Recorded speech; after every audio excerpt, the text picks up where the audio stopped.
Speaker here. Look, I'll be very short because Chris is coming in after me. Minister, I think everybody on the call fully understands the implications and the responsibility that lies on your shoulders in relation to this. I want to ask you specifically, when you said about the ECHR, it being ECHR compliant, what particular mechanisms are available to ensure the implementation of the Stormont House agreement from that aspect?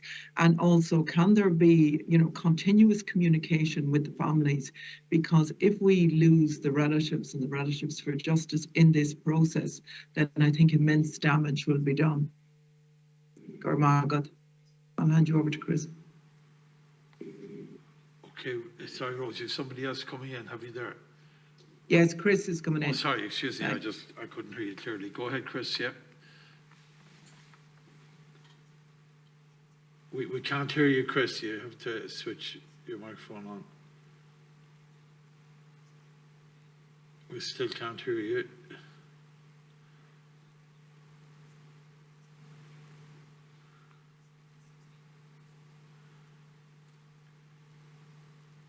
I can hear nothing. Perhaps, if I suggest, Chair, maybe that the Minister could start to answer some of those questions, and then Chris, when he reconnects, can come in. Yeah.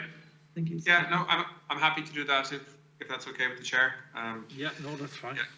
Yeah. No, just to respond to Francie in particular. I mean, look, I agree with you in terms of the need for a victim-centred approach. That's what I think we managed to achieve. When I say we, I wasn't the minister at the time when Stormont House was agreed, but I can remember it well. And the idea was that we would try to have structures agreed that would allow families then to fit into different elements of that structure depending on their stories, what they were looking for, what they wanted, whether that was essentially simply establishing truth or whether it was pursuing a case for investigation, or indeed being part of essentially an oral history.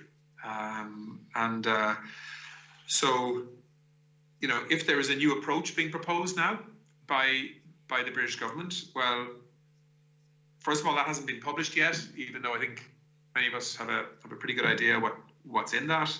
Then I think the onus is on the people who are proposing a new approach to explain why, and to make a convincing case that can build consensus. I have said many times, both privately and publicly, I don't see the case for a statute of limitations, which many will regard as a simple amnesty. I don't see that case adding to the challenge of legacy and reconciliation in a positive way. That's why I haven't been supportive of that. I think that in many ways, introducing an amnesty or statute of limitations will be seen by many victims as a hugely disappointing and traumatic ending to a very long wait for justice, where the hope of taking a case successfully had been there and is now being removed. I think many victims' families, and I've spoken to lots of them, are very realistic about what's possible and what's not in terms of having a successful case in court. But that's a different thing to actually legislating to prevent them having the opportunity at all, which is what a statute of limitations does. So I think lots of victims' families will accept that their case is unlikely to be able to contribute to a case file that can successfully result in a prosecution. There may well be some cases that can do that, by the way, and that's really important. But for many cases, that may not be possible. And we've got to have other mechanisms that can allow for evidence to be built up and for the truth to be told, and for families to be given as much of that truth as is possible to put together, often decades after the event took place. you know, I take the point in relation to the 120 victims that you referred to, Francie, and the part of Northern Ireland that you come from.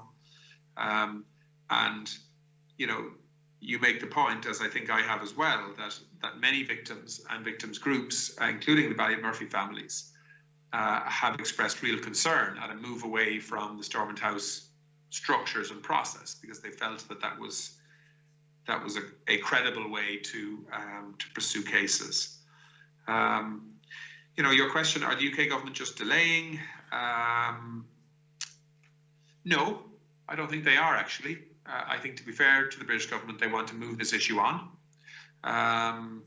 The problem is how we do that matters. And you don't move on legacy by unilaterally passing legislation in a way that hasn't achieved consensus as the best way forward. And if you try to do that, I think you damage rather than build relationships in the context of true reconciliation. And you know, when there has ever been suggestions that there should be, you know, a different tiering of blame or prosecution depending on who people were who broke the law and were involved in violence, that has created extraordinary division, and understandably so.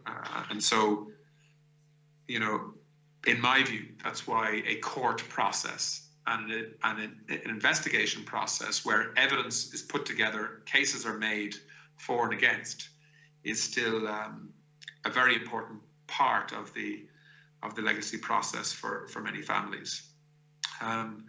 Does the Irish government, are we in possession of papers in relation to the Glenanne gang? I have a good note here on the Glenanne gang, just in terms of the wider question. The announcement by the PSNI on the 30th of November 2019 that former Chief Constable John Boucher will lead an independent police team to conduct an analytical report on collusion into the Glenanne gang series of cases was very welcome.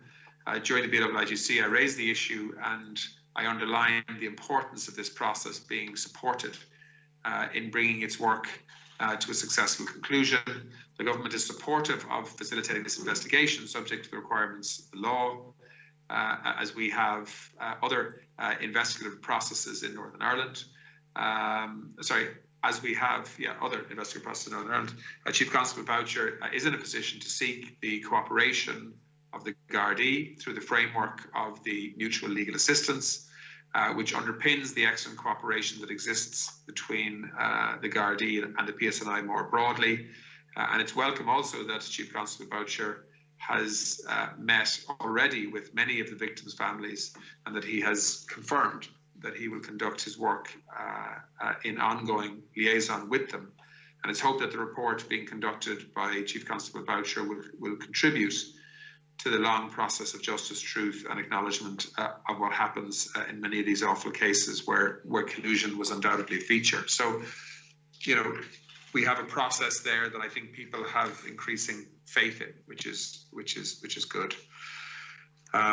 Rose raised the issue of the ECHR. Yeah, so we raise ECHR related cases all the time through the Council of Europe, on the committee with the Committee of Ministers that actually meet there and raise these cases in Strasbourg, and that's where I suspect any approach on legacy in the future may be tested to ensure that it is compliant with the European Court of Human Rights, and you know, that's where I think the right to the pursuit of justice for victims and their families, I think would be a pretty important part of that consideration.